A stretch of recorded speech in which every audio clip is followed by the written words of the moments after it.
Dans ma vie, la Kailonga, la Kailonga, derrière.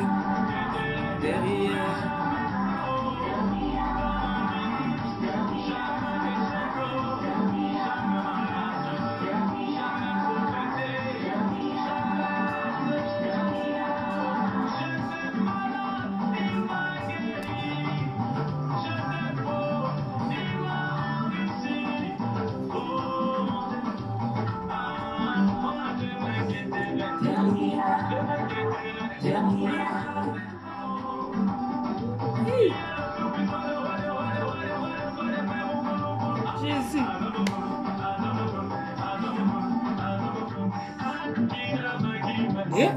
Vina Magina, Vina Magina, Vina Magina,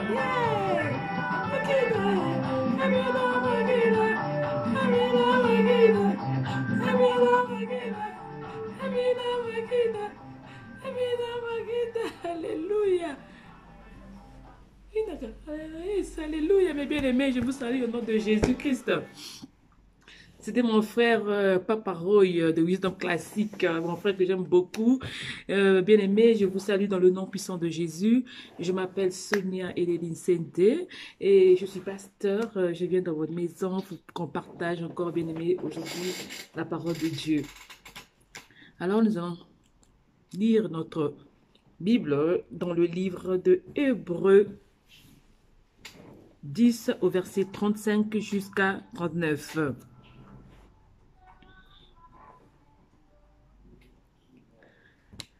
Alors, mes bien-aimés, il est écrit dans la Bible au livre de Hébreux 10, 35 à 39, « N'abandonnez donc pas votre assurance à laquelle est attachée une grande rémunération, car vous avez besoin de persévérance, afin qu'après avoir accompli la volonté de Dieu, vous obteniez ce qui vous est promis. Encore un peu de temps, celui qui doit venir viendra, et il ne tardera pas. Et mon juste vivra par la foi. » Mon juste vivra par la foi. « S'il se retire, mon âme ne prend pas plaisir en lui. » Nous ne sommes pas de ceux qui... Excusez-moi. Nous ne sommes pas de ceux qui se retirent pour se perdre, mais de ceux qui ont la foi pour sauver leur âme. Alléluia, alléluia. Bien-aimés, la parole de Dieu, elle est claire, elle est noire sur blanc, et nous dit que n'abandonnez pas votre assurance.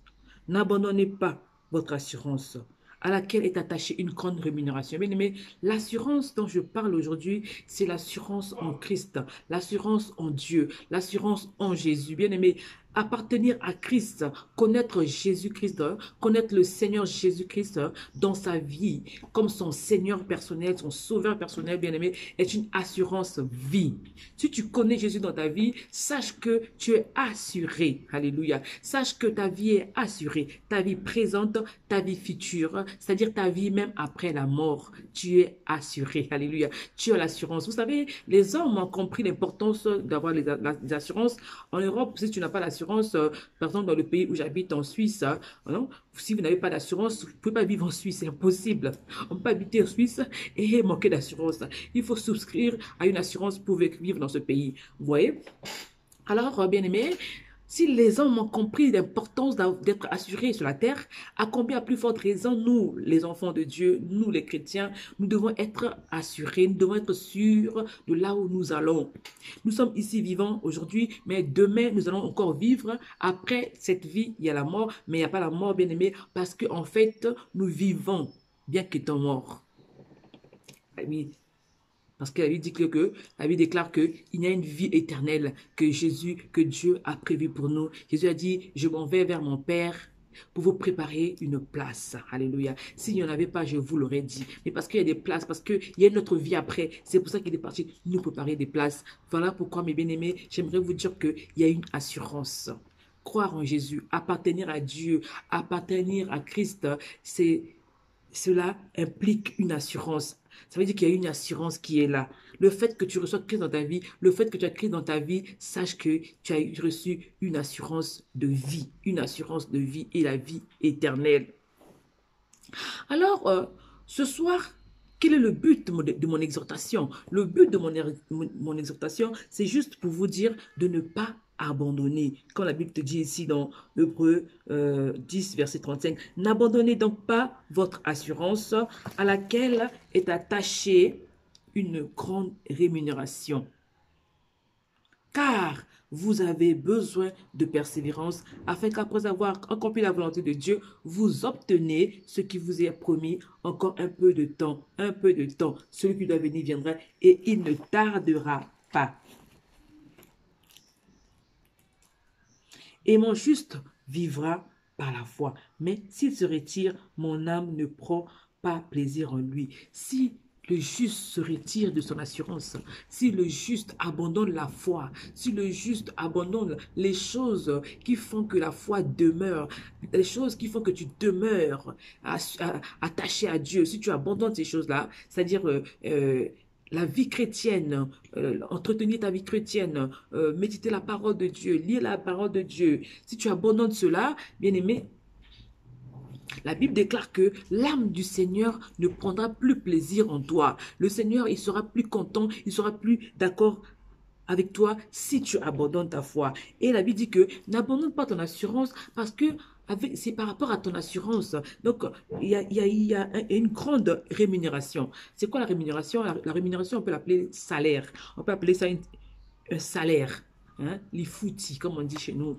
En lingala, lifouti. C'est-à-dire que après avoir travaillé, on doit te payer un salaire, hein, une rémunération. Et la Bible déclare que c'est cette assurance que nous avons, que nous gardons fermement vis-à-vis de notre Seigneur Jésus-Christ. C'est ça qui fera que nous soyons rémunérés. C'est ça qui fera que nous soyons payés, alléluia, par Dieu.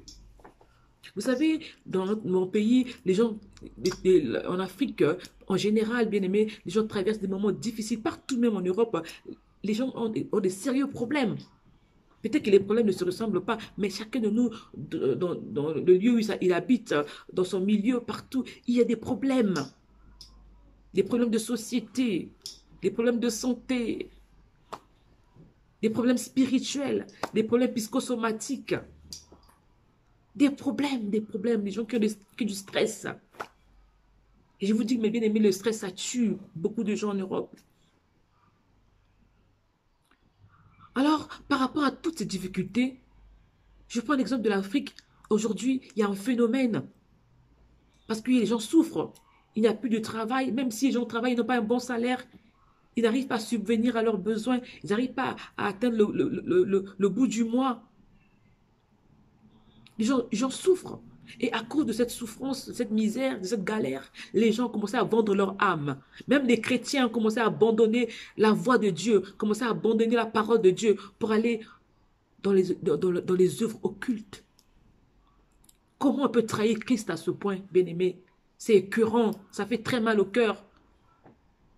Vous avez bien commencé. Qu'est-ce qui vous a amené de l'autre côté? Quel est le problème? Quelle est la misère? Quelle est la souffrance qui vous a amené du côté du diable pour abandonner Christ, pour abandonner votre foi, pour abandonner votre appel, pour abandonner votre amour, votre premier amour? Aujourd'hui, mes bien-aimés, mon souci, c'est seulement de venir te dire, toi qui es reparti de l'autre côté, toi qui es parti chez les féticheurs, toi qui es parti de l'autre côté, chez Satan, je vais être clair.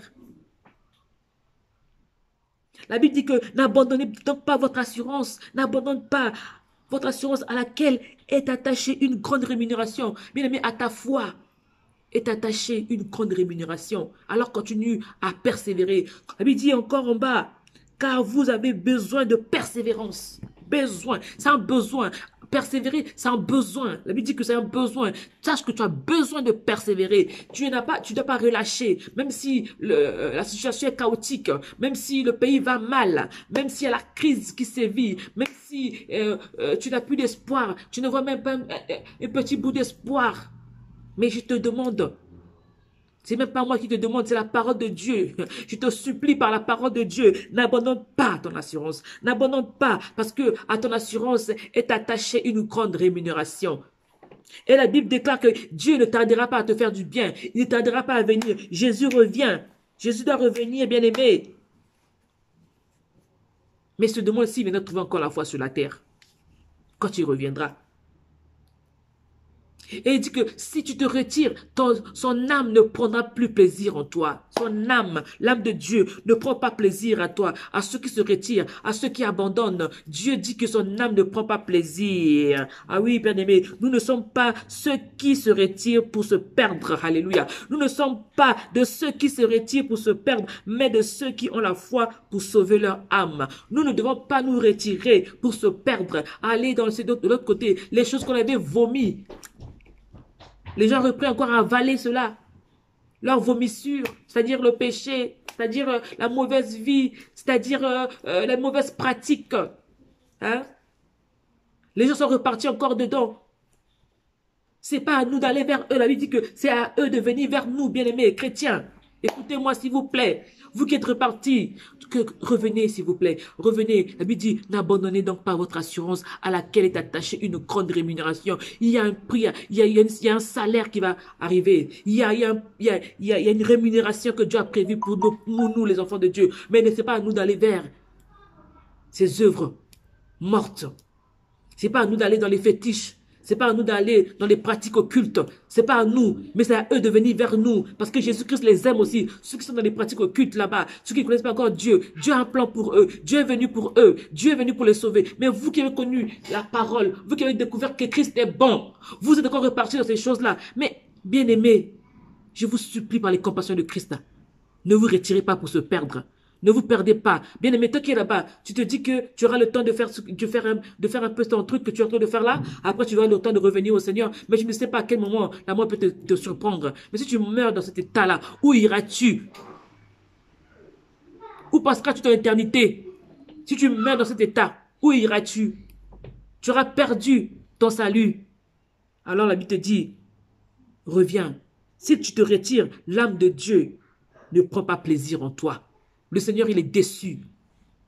Mais ce soir, il te demande de revenir parce qu'il est un Dieu d'amour. Il peut encore te donner une seconde chance de repentir de tes pratiques, de rentrer dans la maison, de repartir chez le Père.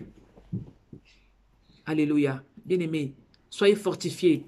Que les problèmes, que les difficultés ne vous fassent pas oublier Jésus, ne vous fassent pas oublier le chemin du Seigneur, mais rentrez à la maison du Seigneur. Revenez, attachez-vous à votre assurance, l'assurance de connaître Jésus, votre foi, c'est ça votre assurance. Attachez-vous à votre foi, restez collés, scotchés, cimentés à Jésus-Christ. N'abandonnez pas votre foi, parce que à votre foi est assurée, bien-aimé, une rémunération, un salaire. Dieu a pour vous la vie éternelle. Et dans cette vie, il va vous faire du bien aussi. Il va vous bénir. Il vous fera du bien. Mais restez attachés. Restez persévérants. Que Dieu vous bénisse. Je vous aime beaucoup.